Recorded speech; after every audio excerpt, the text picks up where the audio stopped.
Good afternoon, eighth grade Bobcats. Mr. Flato here. Welcome back to another great week at the Helena Middle School.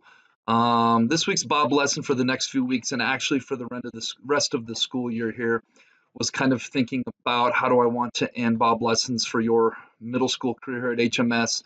And I saw a really interesting thread that one of my favorite authors came out with last week.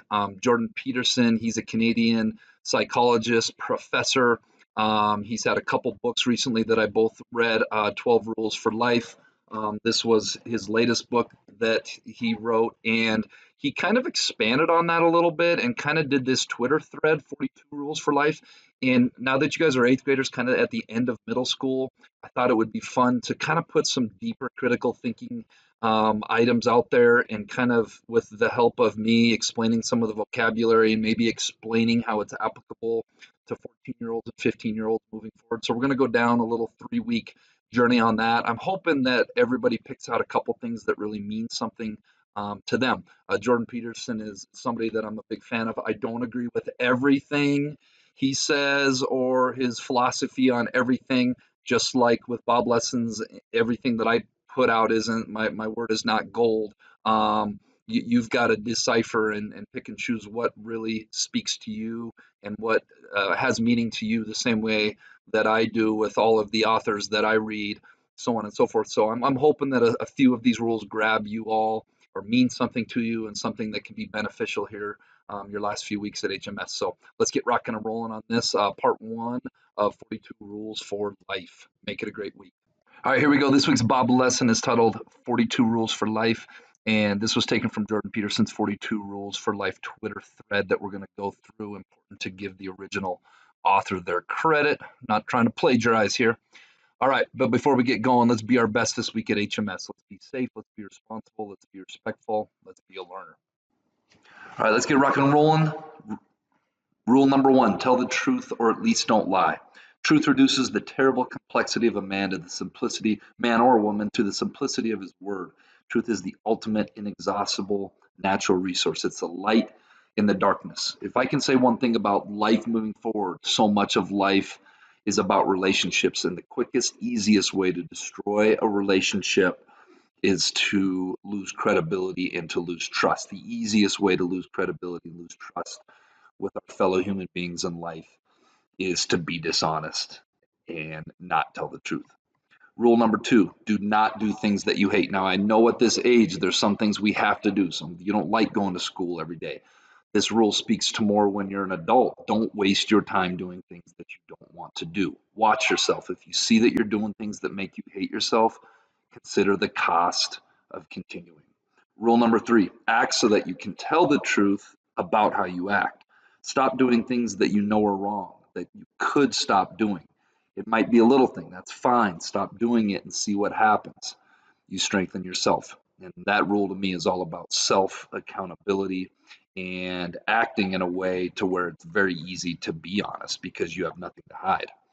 Rule number four, pursue what is meaningful, not what is expedient. What's expedient is what's quick, what's easy, what's convenient. There is no faith, no courage, and no sacrifice in doing what is expedient. To have meaning in your life is better than to have what you want, because you may neither know what you want nor what you truly need.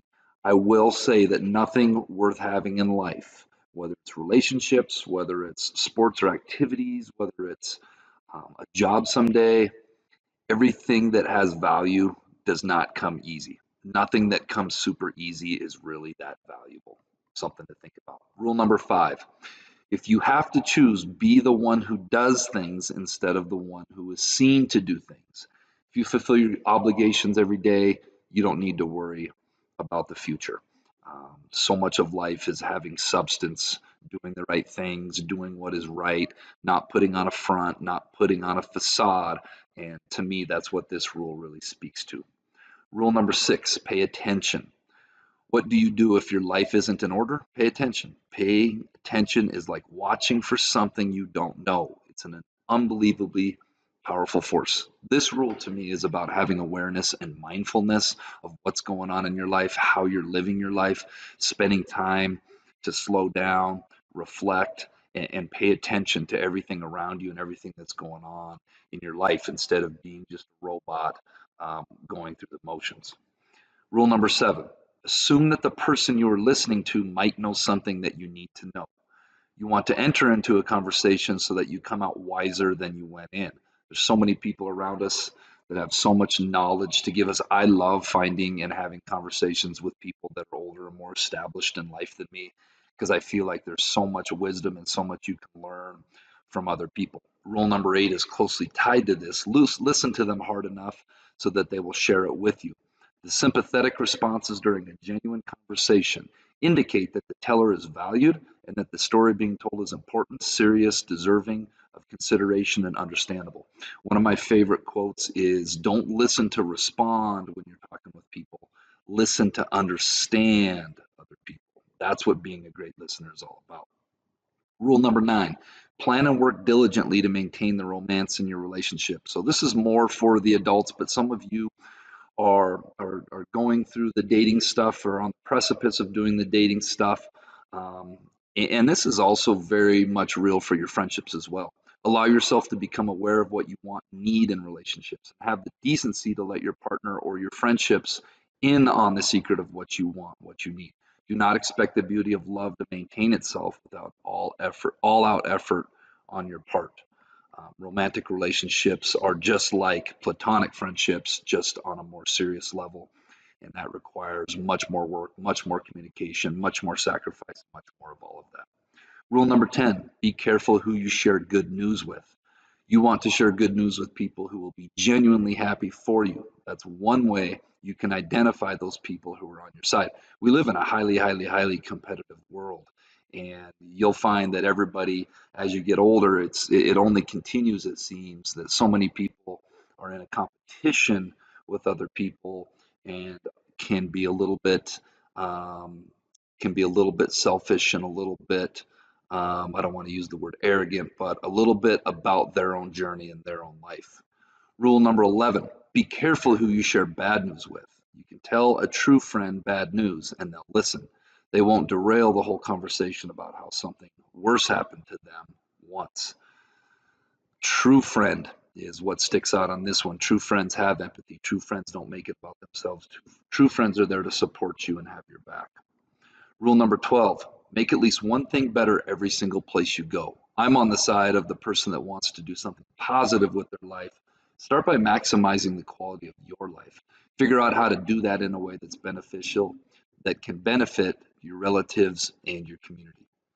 Rule number 13, imagine who you could be and then aim single mindedly at that. Aim at something profound, noble, and lofty. Pick the best target you can conceptualize. Stumble towards it. Notice your errors and misconceptions along the way and correct them. Confront what stands in the way. Many of you are going to be, well, all of you are going to be in high school next year.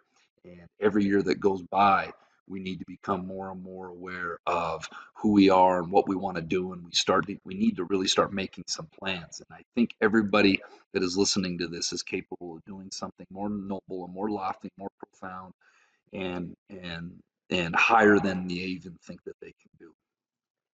Rule number 14, and the last one for this week, I got to break this up into 3 parts. Do not allow yourself to become arrogant or resentful. If you're resentful, you're likely not standing up for yourself sufficiently, or someone is legitimately treading on your territory. You need to do something about that or live with the consequences.